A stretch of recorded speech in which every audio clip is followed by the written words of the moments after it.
그리 만든 놈들 잡았대! 신의 벌전이 두렵지도 않더냐. 이놈도 저 계집년도 곧 끝장날 거요. 지켜보거라. 모두 어찌 죽게 되는지.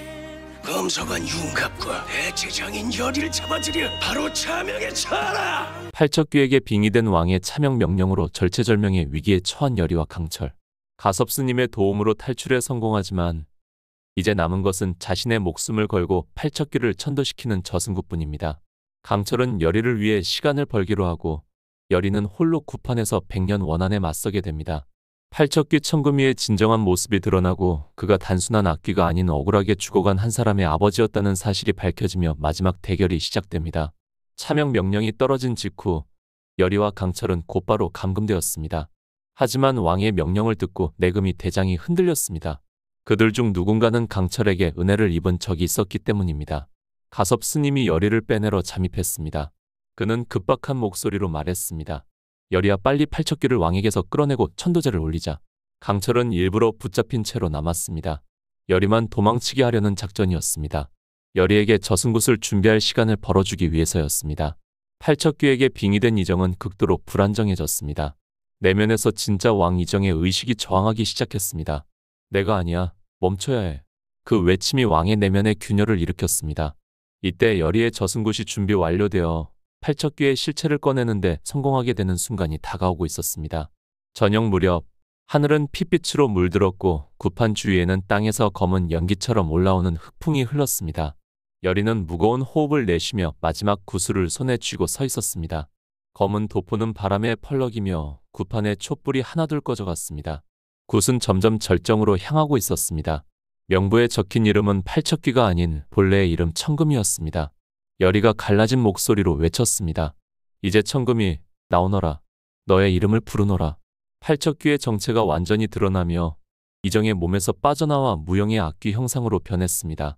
폭풍 같은 기운 속에서 마침내 팔척귀의 본모습이 드러났습니다. 붉은 눈을 번뜩이는 장대한 무관의 형상이었습니다. 가슴에는 칼자국, 등에는 화살이 꽂힌 채 거대한 원한으로 피어오른 모습이었습니다. 천금이가 절규했습니다. 왕은 자기의 백성들을 저버렸다. 무고한 백성들을, 내 어머니와 아이까지 저 산 아래서 불타 죽었다. 나는 나라를 위해 싸운 무관이었다.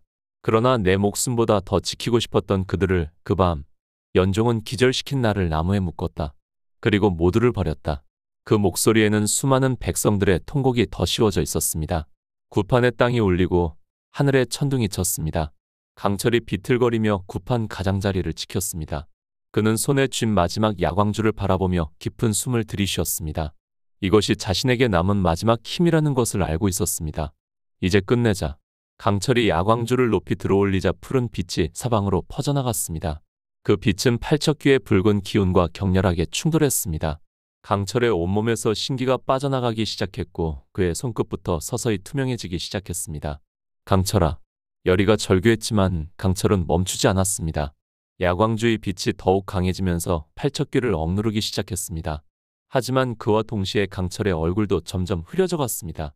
그의 존재 자체가 소멸해가고 있었습니다. 저승굿 중에 천금이의 환영 혹은 정신체가 어린 시절 아들과 함께 있던 회상으로 잠시 등장했습니다. 따뜻한 웃음을 지으며 아이를 안고 있는 아버지의 모습이었습니다. 열이가 그 모습을 보며 마음 아픈 목소리로 말했습니다. 얼마나 억울했을까? 얼마나 힘들었을까? 천금이는 단순한 복수의 화신이 아니었습니다.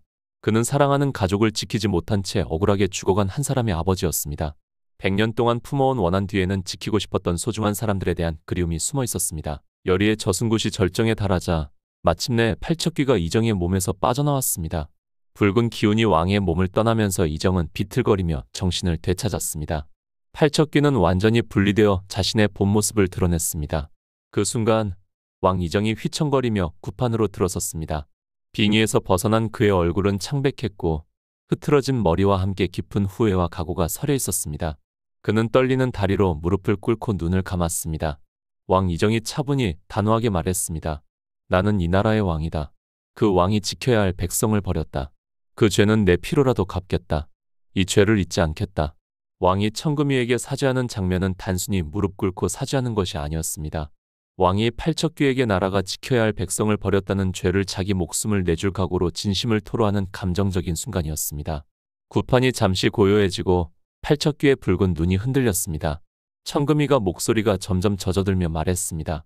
기억해라. 나와 같은 자들이 있었음을 잊지 말라. 그 말과 함께 그의 몸에서 타오르던 붉은 기운이 꺼져갔습니다. 뒤이어 구판의 바람이 멈추고 어둠이 걷히며 아침 햇살이 처음으로 스며들었습니다. 그때 젖은 곳의 마지막 순간 희미해져가는 불길 속에서 두 개의 따뜻한 기운이 나타났습니다. 넙덕과 비비의 혼이었습니다. 넙덕이 자애로운 미소를 지으며 열이를 바라보았습니다. 열이야, 내 손녀, 장하다. 끝내 해냈구나. 비비는 눈물을 머금은 채 미소를 지으며 강철을 바라보았습니다. 그의 얼굴에는 더 이상 원망이나 슬픔이 없었습니다. 이젠 같이 갈 수 있을 것 같아. 두 호는 서로의 손을 잡고 천천히 하늘로 올라가기 시작했습니다. 그들의 모습이 점점 밝은 빛으로 변하면서 평안한 미소를 남기고 사라져갔습니다. 열이는 그 자리에 무릎 꿇은 채 고개를 떨구고 강철은 가슴에 희미하게 야광주가 빛나고 있었습니다. 조용히 숨을 내쉬었습니다. 황폐한 구판에는 불길이 꺼졌고 주변은 마치 전투 직후처럼 정적이 흘렀습니다. 무릎 꿇은 열이가 손에 든 경기석을 바라보았습니다. 그 표면은 희미하게 흐려져 있었습니다. 열이의 눈에서 눈물이 떨어졌습니다. 열이가 중얼거렸습니다. 이 안에 담긴 건 내가 널 믿은 시간, 너와 함께한 시간, 사랑하는 마음이야. 그녀는 경기석을 조심스럽게 강철의 가슴 위에 눌러놓았습니다. 경기석이 맥없이 빛을 잃던 그 순간 강철의 몸속에서 남아있는 미세한 빛이 반응하기 시작했습니다. 경기석의 표면이 천천히 밝은 푸른빛을 머금었습니다. 강철이 희미하게 눈을 감은 채 중얼거렸습니다. 아직 남아있었네. 이 야광주. 이게 날 붙잡고 있었던 거였군. 골담초, 물의 기운이 강한 신령초였습니다. 강철이 마지막 전투 전날 열이 몰래 삼킨 그것이 신령의 소멸 에너지를 차분히 다스리며 야광주의 기운이 모두 사라지기 전까지 시간을 지탱해 주었습니다. 강철의 가슴에서 시작된 푸른 빛은 이내 경기석과 함께 하얗게 번쩍이며 그의 소멸을 멈춰 세웠습니다. 투명하게 사라지던 그의 팔, 얼굴, 발끝이 서서히 인간의 살결과 체온을 되찾았습니다. 강철이 숨을 깊게 들이쉬며 작게 웃었습니다. 열이야. 열이가 숨죽이며 두 손으로 그의 얼굴을 감싸며 말했습니다. 돌아와. 넌 이제 악신도 아니야. 그냥 나랑 살면 되는 사람. 강철이 눈을 완전히 떴습니다. 그의 눈에는 더 이상 이무기의 푸른 기운이 없었습니다. 그저 따뜻하고 생기 있는 완전한 인간의 눈빛이었습니다. 강철이 숨을 고르며 조용히 미소 지으며 말했습니다. 이제야 알겠다. 살아있다는 게 이렇게 따뜻한 거였구나. 열이가 울먹이며 그의 이마에 손을 얹고 말했습니다. 두 번 다시 나 두고 가지 마. 넌 이제 내 사람이어야 해. 강철이 고개를 끄덕이며 작게 웃었습니다. 이번 생엔 너 하나 지키는 걸로 다 써버릴 거야. 두 사람은 꼭 껴안았습니다. 잔잔한 바람이 구판을 스쳐 지나가고 흙바닥에는 경기석 대신 하얀 매듭끈 하나가 풀려 떨어져 있었습니다. 하늘은 어느새 붉은 기운을 거두고 희끄무레한 봄 안개가 스며들었습니다. 소란스러웠던 시간이 끝나고 이제 고요한 평화가 찾아오는 순간이었습니다. 몇 년 후 열이의 고향 뒷산 너머 작은 초가집에는 앞마당에 꽃이 피고 작은 논밭이 있었습니다. 볕 좋은 날 평화롭고 정겨운 공간이었습니다. 열이는 마당에서 작은 약초를 다듬고 있었습니다. 그 옆에서 강철은 아이를 업은 채 밥 짓는 솥뚜껑을 열고 연기를 허이허이 날리고 있었습니다. 아이는 대략 5살에서 6살 정도였고 강철의 등에 찰싹 달라붙어 연신 제잘거렸습니다. 아기가 앙앙거리며 말했습니다. 아빠, 고기. 강철이 투덜대며도 웃으며 말했습니다. 내 엄마를 닮아서 입이 짧지도 않아. 알았다, 기다려라 좀. 열이가 웃으며 뒤돌아보며 말했습니다. 내가 만든 약고기, 지난번엔 소금이 많았거든? 강철이 눈을 가늘게 뜨고 말했습니다. 이제 와서 못마땅하다 하는 거냐? 열이는 장난스레 고개를 돌렸고 강철은 아이를 등에 업은 채 열이 쪽으로 다가가 고기 한 조각을 슬며시 입에 넣어주었습니다. 강철이 작게 말했습니다. 맛있다고 해라, 제발. 열이가 씹고 고개 끄덕이며 말했습니다. 이제야 사람된 티가 나는구먼. 셋은 웃었습니다. 이정은 혼자 무덤 앞에 서 있었습니다. 그 무덤은 용담골의 무고한 백성들과 천금이 무관을 위한 위령비였습니다.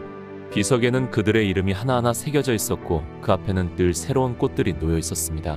그는 조용히 술잔을 올리고 무릎을 꿇었습니다.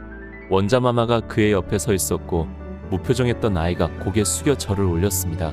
이정이 차분하지만 떨리는 목소리로 말했습니다. 이 땅 위의 죄는 우리가 끊어야 한다. 다음 세대엔 물려주지 않겠다. 원자마마가 아버지의 말을 듣고 고개를 끄덕였습니다. 어린 왕자의 눈에는 아버지의 의지가 전해지고 있었습니다.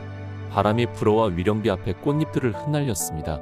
그 꽃잎들은 하늘로 올라가며 마치 승천하는 홀령들 같았습니다. 해질녘 새 식구가 논두길을 걷고 있었습니다. 강철이 아이를 어깨에 태우고 여리가 그 옆을 걸었습니다. 아이의 손에는 작은 목걸이가 달려 있었는데 그것은 예전의 경규석이었습니다. 하지만 이제 그것은 악신을 막는 부적이 아닌 함께 살아온 시간의 증표일 뿐이었습니다. 석양이 들녘을 붉게 물들이고 저 멀리 산자락에는 평화로운 마을의 연기가 피어오르고 있었습니다. 세 사람의 그림자가 길게 늘어져 있었고 그 그림자들이 서로 겹치며 하나가 되어 있었습니다. 100년간 이어진 원한과 슬픔이 끝나고 사랑과 용서로 새로운 희망이 시작된 따뜻한 결말로 귀궁의 이야기가 마무리됩니다. 그동안 귀궁을 사랑해주시고 함께해주신 모든 분들께 진심으로 감사드립니다. 강철과 여리의 사랑 그리고 팔척귀의 한이 풀리는 과정을 통해 진정한 용서와 구원의 의미를 함께 나눌 수 있어서 행복했습니다. 구독과 좋아요는 영상을 만드는데 큰 힘이 됩니다. 지금까지 이야기는 개인적인 뇌피셜로 본 방송과는 다를 수 있음을 알려드립니다. 그럼 앞으로 다른 작품으로 만나뵈어요. 감사합니다.